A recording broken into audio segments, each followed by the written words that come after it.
sebagai pelaku media di lokal, gimana Om melihat new media ini? Om kan juga sekarang bikin channel YouTube juga gitu. Ada tren baru di masyarakat di era sekarang ya, digital ekosistem gitu. Apakah Om sebagai pelaku media yang sudah lama gitu menganggap ini sebagai ancaman atau opportunity atau sebagai apa Om menganggapnya, dan bagaimana melihat media yang sudah running secara konvensional selama ini itu bisa compete gitu berkompetisi di era hari ini gitu.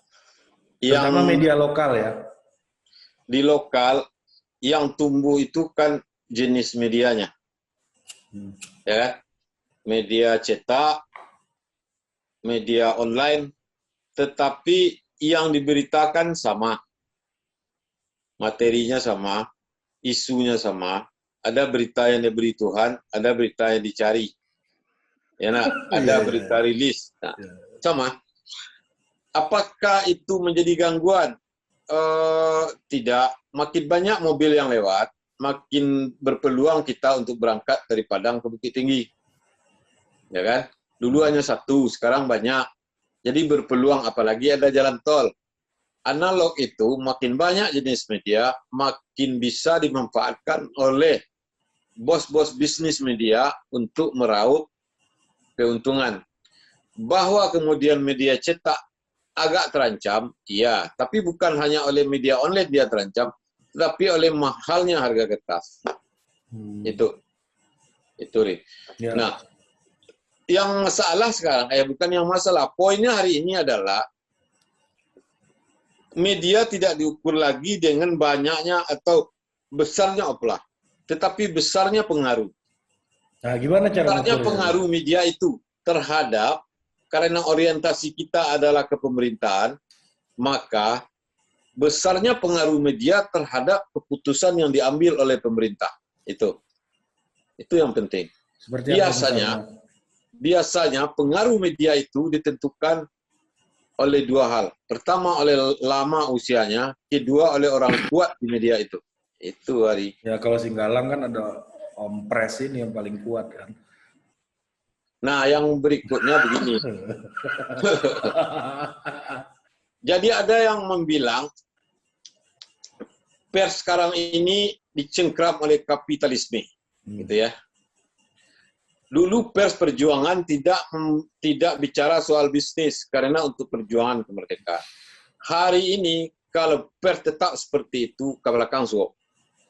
Karyawan tidak makan, BPJS-nya tidak terbayar, asuransinya tidak terbayar, bensin mobil untuk mengangkut koran tidak terbeli. Jadi tidak bisa murni pers itu pers perjuangan. Pers itu adalah lembaga bisnis dan perjuangan. Dia industri. Jadi dia cari uang.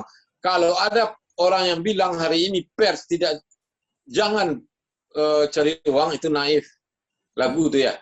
Lagu. Ya, jadi itu bisnis. Biasalah. Tapi jangan bisnis melulu.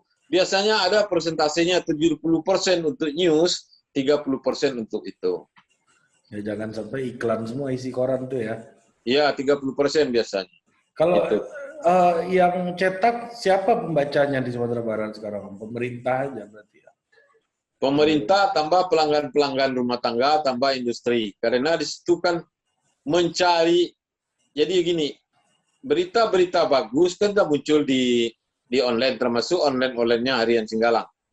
Tetapi itu orang-orang kan belum tentu menemukan linknya.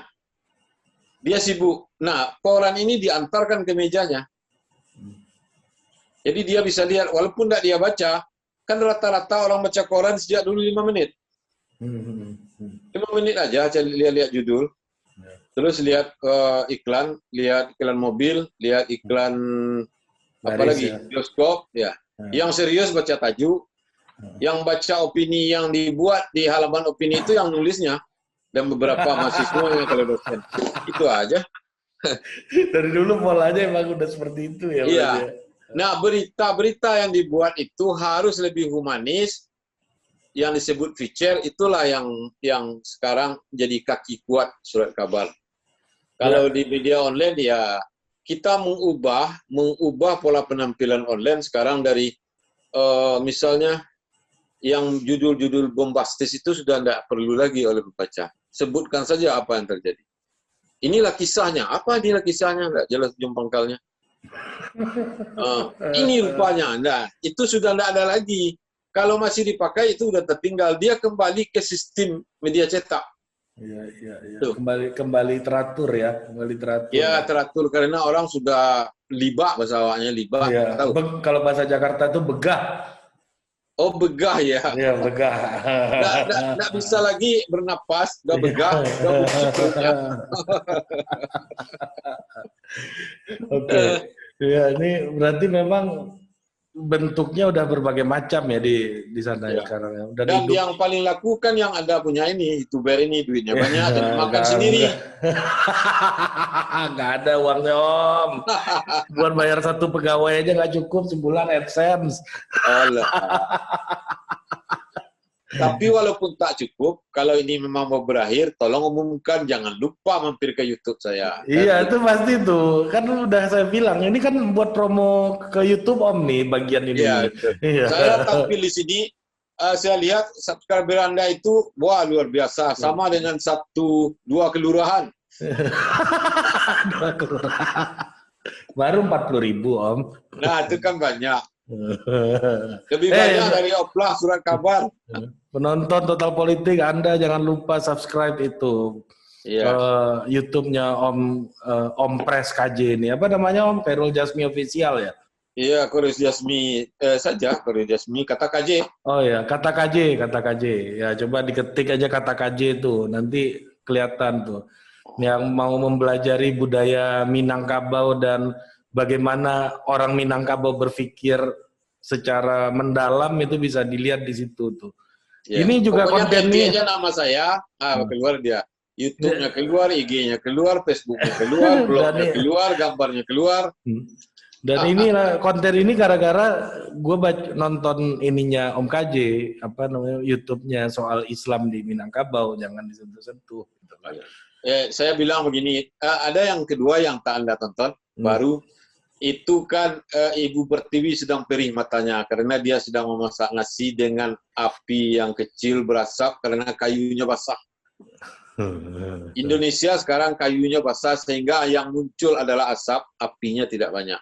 Membubung ke udara keluar dari dapur, asap banyak, nasi tak masak.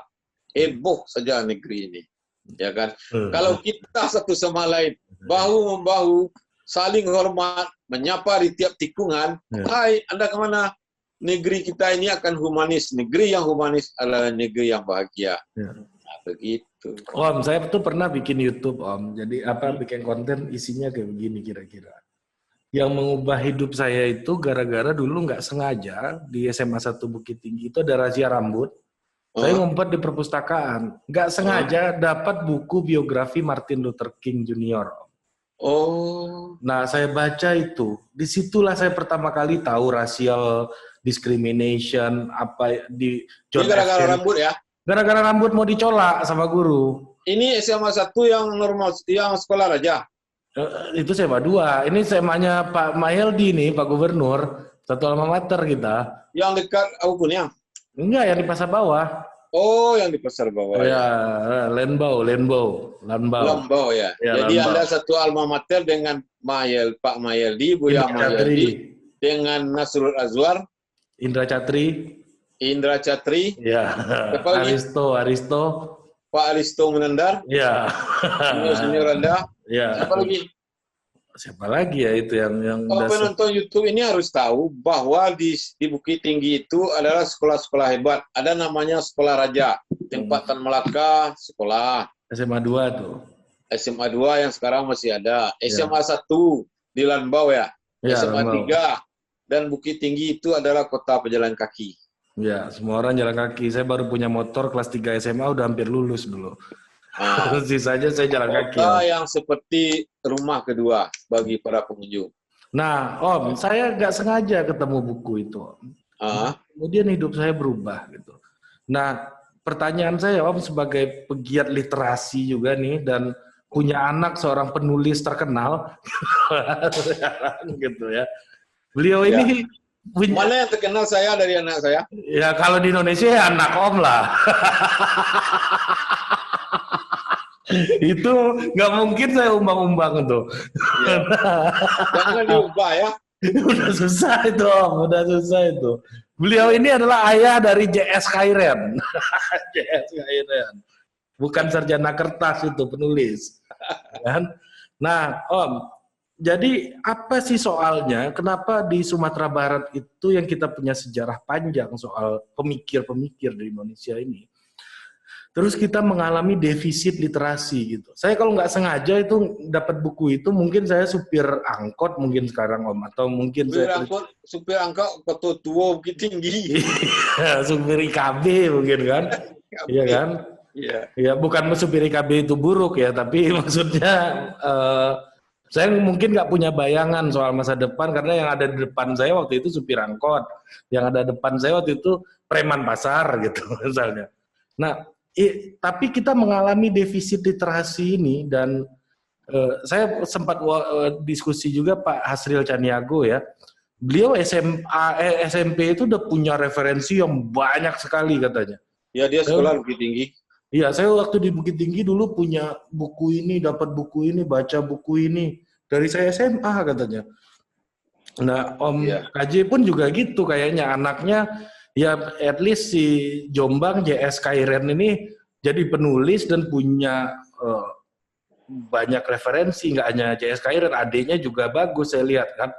Dan darah literasi itu menguat gitu. Apa sih yang membuat defisit itu makin memburuk gitu Om di Sumatera Barat Om? Mungkin ini ya, sama kalau Ari tadi menemukan tidak sengaja buku di perpustakaan, memang sejarah besar itu sering terjadi karena tidak sengaja. Ya. Itu sering walaupun tidak selamanya. Juga sejarah besar itu sering muncul dari tempat yang sepi atau dari kota kecil. Nah, itu jalan Tuhan, jalan yang diberikan oleh Tuhan pada Ari. Dan sekarang terkenal, itu alhamdulillah. Lalu kenapa ada defisit literasi? Mungkin karena orang tuanya memang dari awal tidak suka membaca. Ya. Lalu kan 3 hal yang membentuk kepribadian seorang anak. Pertama sekolah, kedua lingkungan, ketiga rumah tangga. Atau yang pertama rumah tangga. Jika di rumah tangga tidak tumbuh semangat literasi, kita harapkan di sekolah. Kalau di sekolah tidak, di masyarakat. Kalau tidak, baru di sekolah. Sekolah kita hari ini, tahun-tahun ini, selalu kehilangan hari untuk membaca. Anak-anak tidak mau masuk perpustakaan. Jika pun mau, bukunya kering. Pak Bar, bacaan-bacaan hari ini tidak menggugah seperti novel. Walaupun sebenarnya jangan seperti novel, tapi agak ringan lah baca itu. Keseharian. Kalau dulu saya membelikan majalah Bobo. Oh, Jombang ini Bobo dulu bacaannya nih. Bobo bertahun-tahun. Lalu Tempo, lalu National Geographic, juga ada buku banyak. Ada koran kan? Koran juga ada di rumah. Tentu tidak setiap rumah tangga seperti itu. Tapi kerisauan Anda itu memang menjadi pikiran bagi orang-orang Sumatera Barat yang berpikir. Apalagi hari ini rata-rata pendidikan di Sumatera Barat itu kelas 2 SMP. Sama dengan Indonesia, kelas 2 SMP. Nah, apalagi 10 tahun terakhir, buku itu masuk ke HP. HP itu kalimatnya pendek-pendek. Sehingga hilang kabau dek kobalo, hilang anyik labu dia menyamuk. Nah, itu. Kita kepala kerbau nih, tapi kerbaunya hilang. Nah, itu yang terjadi hari ini. Ya, akses buku gitu. Tadi Om, saya ingat ini gara-gara Om bilang kertas itu susah gitu. Kertasnya susah, gimana kita mau mencerdaskan kehidupan bangsa ini? Gitu. Harusnya kan kertas untuk buku itu tidak dipajak. Ya kan? Entah kalau sekarang sudah tidak dipajak, tidak tahu saya. Tapi kita beli pajak juga. Pajak, pajak itu.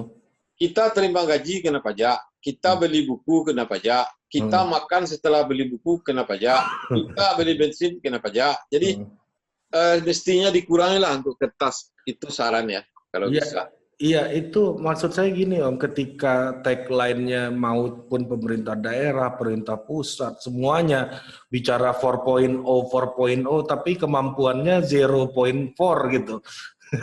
Itu yang terjadi hari ini gitu loh. Betul. Jadi globalisasi udah ngomong 20 tahun lalu. Udah meletus-letus, hampir pecah negeri ini oleh ngomongan globalisasi. Tetapi tidak kan dalam aplikasinya. Jadi gimana ya? Ucapan tidak diikuti oleh tindakan dan kebijakan anggaran. Perpustakaan tidak punya buku, sekolah tidak punya buku, anak-anak tidak gandrung membaca. Mau kita salahkan anak-anak itu? Enggak juga. Jadi apa ya? Negeri kita ini sedang bergumul sesuai dengan ciri-ciri negara berkembang. Ciri-ciri negara berkembang seperti sekarang. Banyak sekali masalah. Cita-cita luhur, tapi cita-cita saja. ABSDK lah, Pancasila lah, tapi kapan mau dicapai? Ya nak, adil dan makmur. Indonesia maju. Ya, Om. Ya, itu juga Om. Kemarin itu kepala direktorat atau apa gitu ya, yang membawahi perpustakaan nasional tuh. Jadi beliau bilang bahwa 9 orang harus antri untuk satu buku di Indonesia. Sementara akses buku itu tidak memadai gitu. Satu buku itu diantri oleh 9 orang. 9 orang. Ya, sementara di Amerika atau di Eropa, Prancis, Jerman gitu, satu orang tuh 15 buku.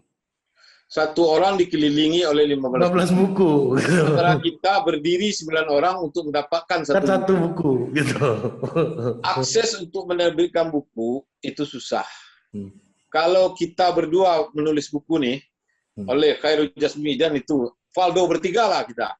Ya, kita berikan ke penerbit. Kalau buku kita katanya tidak bagus, kita harus bayar. Kita harus bayar minimal misalnya 3 juta. Untuk sekian eksemplar. 20 juta Om sekarang Om. Nah, 20 juta lagi kan? Iya.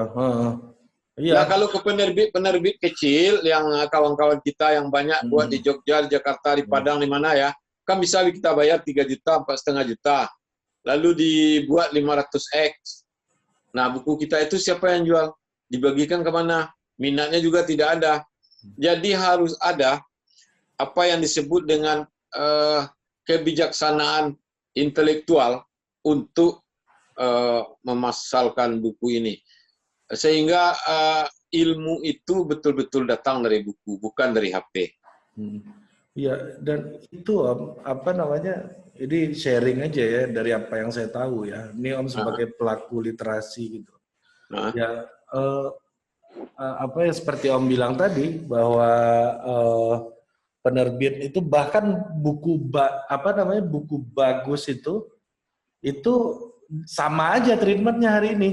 Buku bagus sekalipun, jangankan buku yang average ya kayak kita menulis gitu ya. Bahkan buku bagus, penelitian yang sangat penting gitu ya, harus mengalami treatment yang kayak begitu juga. Terus kedua, ini saya bicara nih, kampus saya di UI, kampusnya Jombang juga. Itu dalam setahun sebelum pandemi 2 toko buku itu tutup, bahkan 3 gitu. Jadi saya pikir jangan-jangan orang ini menyamakan jual buku sama jual lontong gitu loh. Kalau jual lontong itu jelas untungnya, jual kopi di daerah pondok itu jelas kan untungnya tuh. Kalau jual buku ini kan nggak jelas untungnya Om. Pajaknya sama perlakuannya semuanya. Ya. Novelis royalti terima sangat banyak, bukunya laris. Kayak Terelie ya. Iya. 30% pajaknya katanya. Iya. J.S. Kyren juga terima royalti yang banyak, lumayan. Kaya dia sekarang itu J.S. Kyren itu. Nah, artinya kan buku laris. Jadi yang tak laris itu apa ya? Buku motivasi laris. Iya. Buku-buku agama laris, buku-buku biografi ulama laris. Yang tak banyak itu adalah buku yang diperlukan khusus. Jadi hasil-hasil penelitian yang bagus-bagus itu bahasanya setinggi langit. Tidak dimengerti oleh pembaca. Padahal kalau dia ditulis dengan bahasa Melayu yang bagus saja, itu udah baik. Kan bahasa Melayu ini bahasa kita kuaci-kuaci ini, yang kita mengerti ini, ya kan?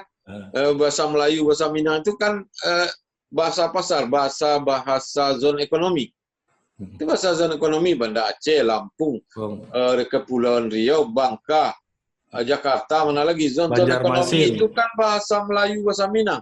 Sekarang zona ekonomi itu bukan zona ekonomi, jalur Sumatera itu kan sepanjang jalan itu orang bahasa Indonesia, bahasa Padang, bahasa Melayu aja. Kenapa buku tidak tertulis dengan bahasa yang serenyah itu? Kenapa harus sehebat di kampus bukunya? Hasil penelitian ribuan, ya kan? Jelas kalau kita baca Prisma, jelas pula satu gelas kopi, kita duduk baik-baik, kita baca. Tidak boleh ada yang mengganggu, itu jelas. Ini kalau buku di toko buku, ya yang ringan-ringan lah bahasanya, isinya berat, nggak apa-apa. Ya tapi ya itu pun orang Bukit Tinggi mau beli di mana, Om? Siapa yang mau bikin toko buku di Bukit Tinggi, Om? Jelas nggak laku. Di Bukit Tinggi tidak ada, yang ada hanya di Padang. Bagaimana orang beli? Maupun yang renyah, mau yang berat juga toko buku nggak ada di Bukit Tinggi itu, Om. Siapa yang mau usaha buku, laku aja enggak? Toko buku di Padang hanya 2, ya kan? Iya, Sari Anggrek, Gramedia. Gramedia itu, ya. Hanya 2 itu. Di Bukit Tinggi nggak ada. Nggak ada, iya. Ada toko buku tapi di depannya itu buku-bukunya itu ensiklopedi kiamat gitu. Rahasia sholat subuh gitu. Iya.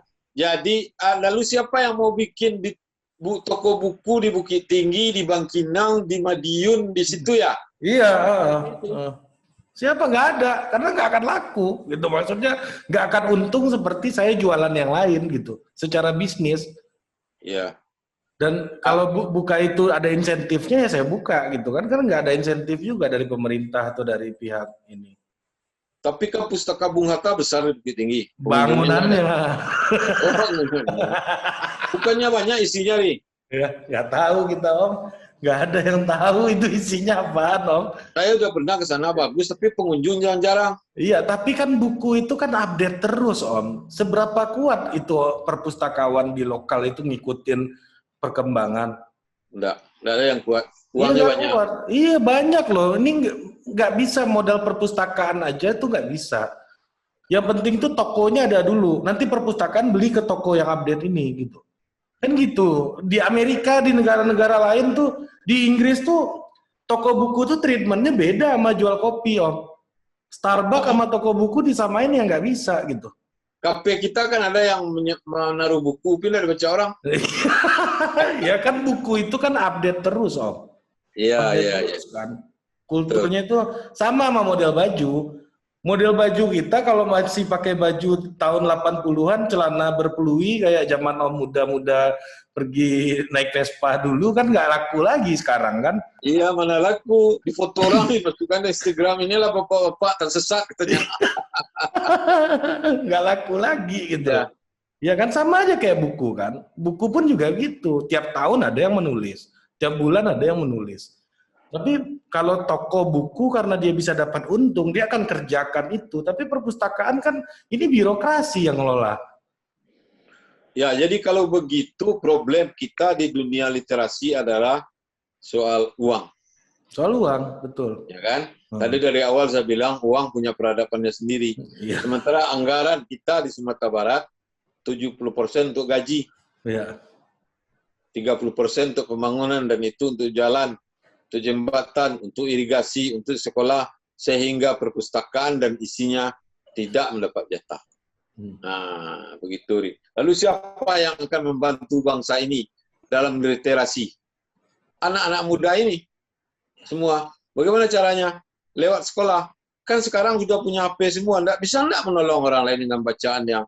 Tapi membaca buku fisik dengan membaca online memang beda. Beda. Nah, kalau saya yang merasakan. Yang Beda. lain merasakan Angkatan saya pun merasakan beda. masih. Bang. Angkatan Masih. di bawah ini enak Masih. baca HP enggak? Buku masih. Oh, masih buku. Buku karena kita kan merasa memiliki kan, maksudnya attach gitu dengan apa yang kita pegang gitu. Kalau handphone ini kan nggak attach gitu kita sama handphone ini kan. Di Zoom dia hilang dia ujung-ujungnya ya. Jadi nggak bisa dicoret, nggak bisa diapain kan, kultur orang dulu kan kayak begitu.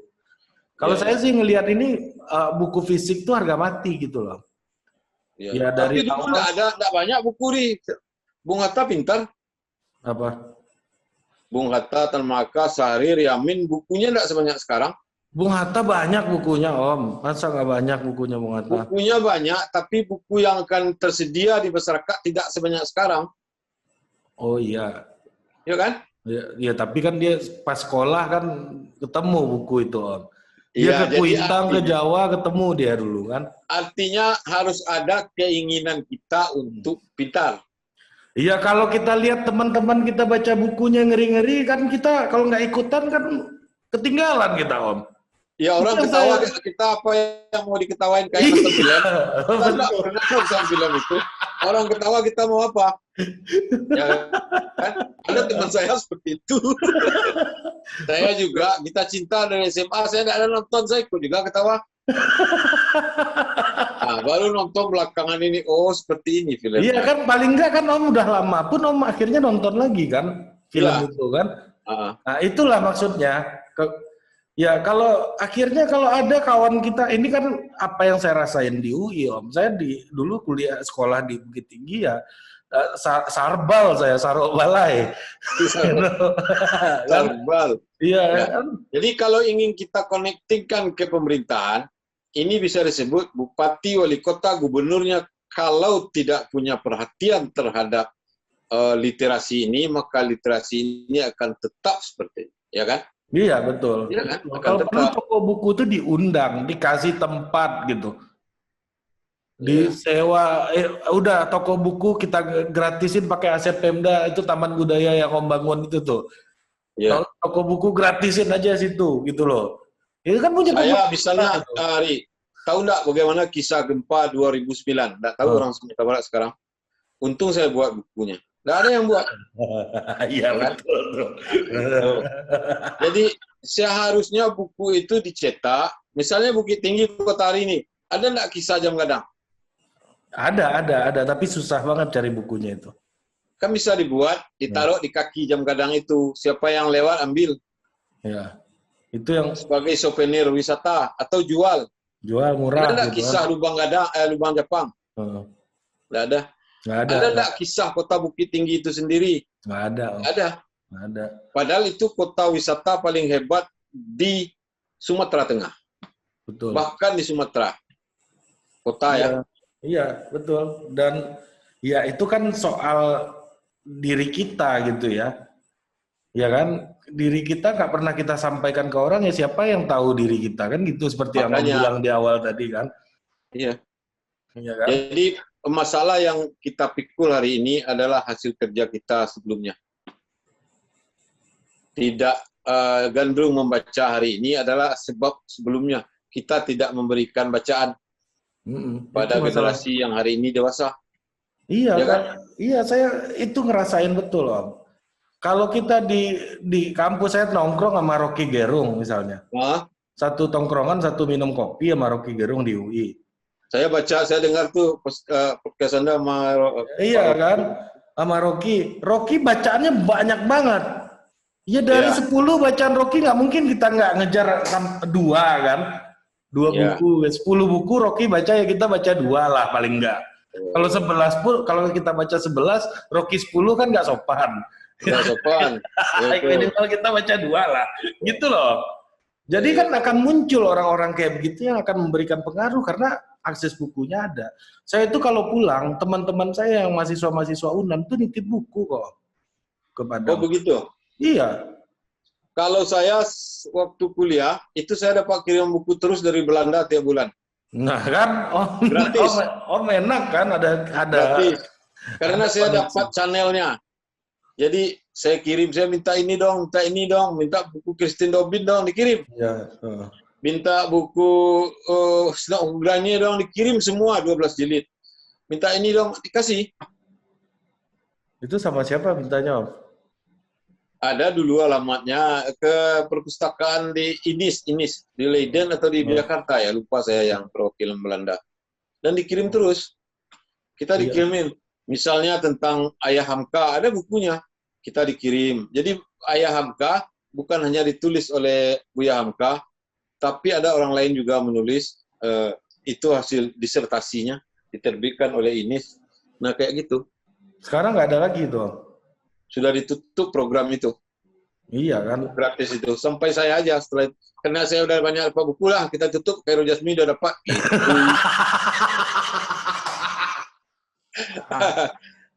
Gitu, Om. Ya kita berharap lah ini memang kalau gubernur dan wakil gubernur kita ini berbicara 4.0 gitu ya, atau pemerintah pusat kita 4.0, syarat utamanya itu ya literasi.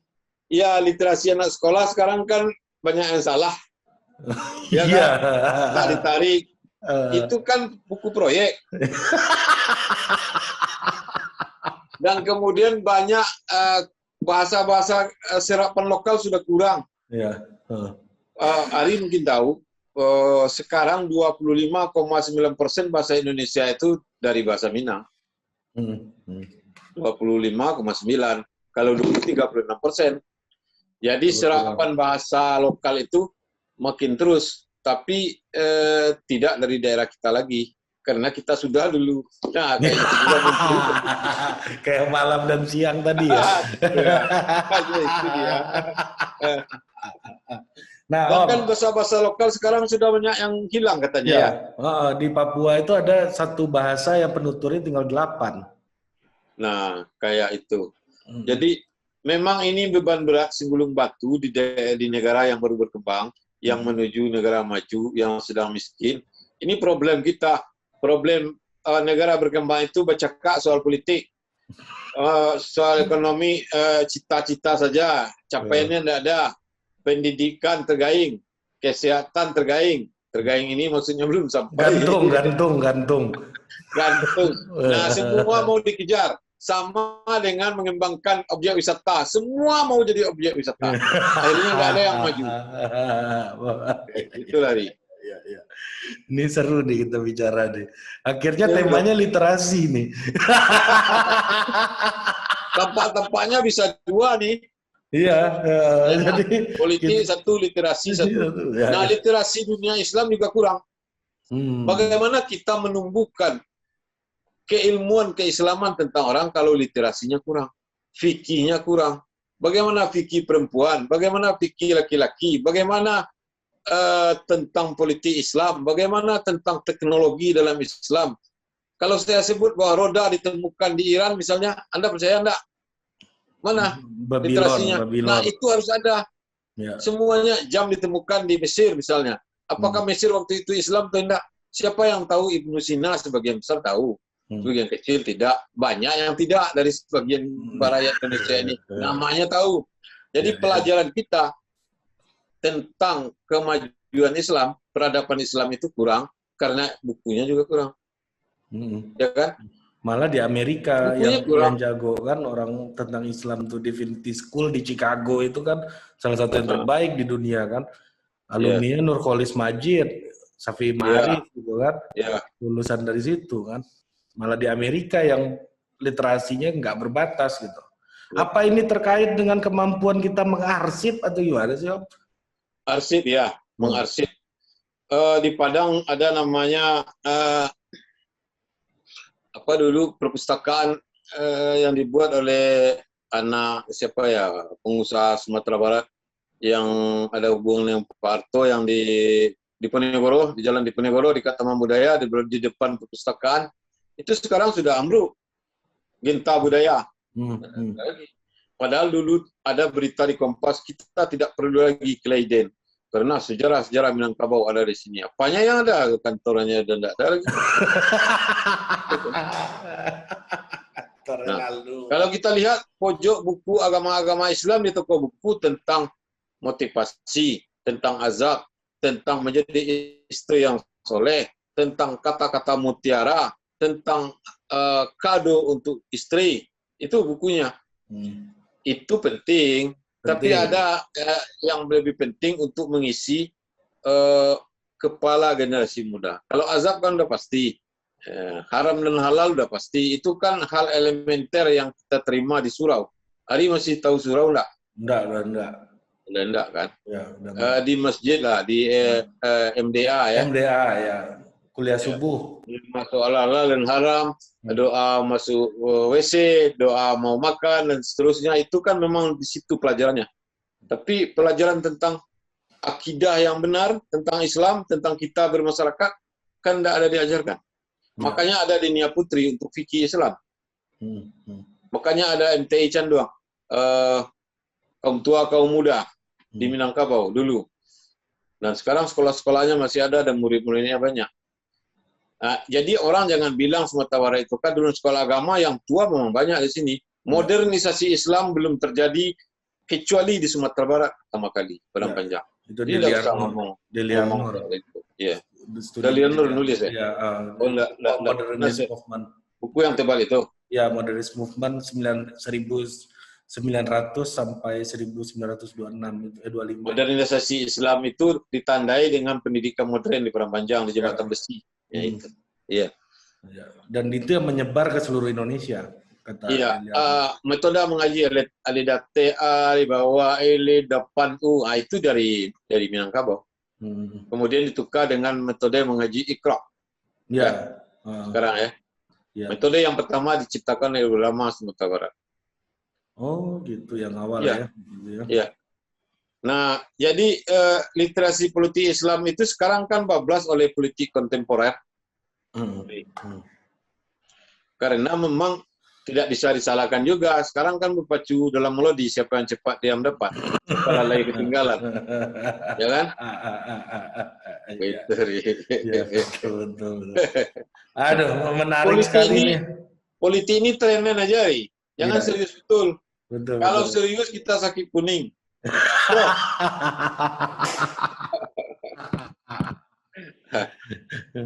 Ke atas kaki kita kalau serius. Kalau ngerti orang Indonesia tidak? Ke atas kaki banyak.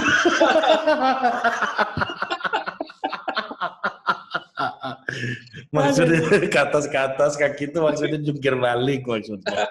Itu jungkir balik. Tapi kata-katanya benar nih, ke atas kaki, betul kan? Ya. Tapi dalam percakapan nasional itu jadi lucu ya. Makan satu dulu, benar kan? Benar. Nah, tapi kan orang lain jadi tertawa. Makanya saya punya YouTube begini. Kita orang Minang ini begitu tidak di Minang lagi, jangan diubah-ubah cara berbicara. Tirulah orang Batak dan tirulah orang Sulawesi dan orang Timur. Hantam saja, jadi nampak identitas kita itu. Itulah yang antara lain yang disebut Bhinneka Tunggal Ika itu. Ya kan cara berbicara. Iya. Saya sih 3 bulan udah jadi Jakarta, Om. Ya, dan tolong ingatkan sama Andre sama Valdo, jangan ke atas pula kaki. Ini yang muda-muda, ini yang potensi ke atas kakinya, Om ya. Nanti berkapas hidung tuh. Berkapas hidung tuh kan. Kapas hidung tuh maksudnya udah dikasih kapas. Berdarah hidungnya. Meninggal. Tentu tidak. Ya. Kalau yang tua-tua ini kan mengunjur-unjur aja kakinya kan. Menghunjur-hunjur itu artinya santai. Selonjoran apa? Selonjoran kalau bahasa sini. Selonjoran. Kalau orang bahasa Minang kan mengunjur-unjur itu bahasanya. Tapi kan? Orang Indonesia nggak tahu apa itu sembilan tulang. Padahal dia baca di buku SD sampai SMA. Kan? Apa? Sembilan tulang. Sembilan tulang. Iya. Pernah dengar? Nah, itu. Coba lihat kamus nanti. Bahasa mana sembilan tulang itu? Anak kandung sembilan tulang ya. Coba lihat kamus bahasa Indonesia online itu sembilan itu apa, tulang itu apa? Ya. Tulang rusuk kan? Ada. Nanti Terus lihat. salah Atau ya. pendengar tolong lihat berasal dari mana itu. Oke, kita jumpa lagi di Total Politik berikutnya. Terima kasih banyak Om KJ. Ini nanti di apa namanya, kita bikin inilah seri reguler lah sama Om Iya. KJ kalau Om KJ sempat kosong waktunya. Jangan Panji ke Panji saja. Paldo ke Paldo saja. Iya. Oke, Ri. Oke Om, makasih Terima banyak kasih Om ya. KJ. Oke Om, makasih banyak. Ya, Dan selalu jangan ya. lupa subscribe Khairul Jasmi di YouTube ya. Ya. Itu mantap, banyak pelajarannya itu, kan? Ya. Enggak serius-serius. Kalau serius-serius ke atas-ke-atas kayak kita Ringan-ringan kan. saja. Oke, sampai jumpa lagi di Total Politik Oke, terima berikutnya. kasih ya.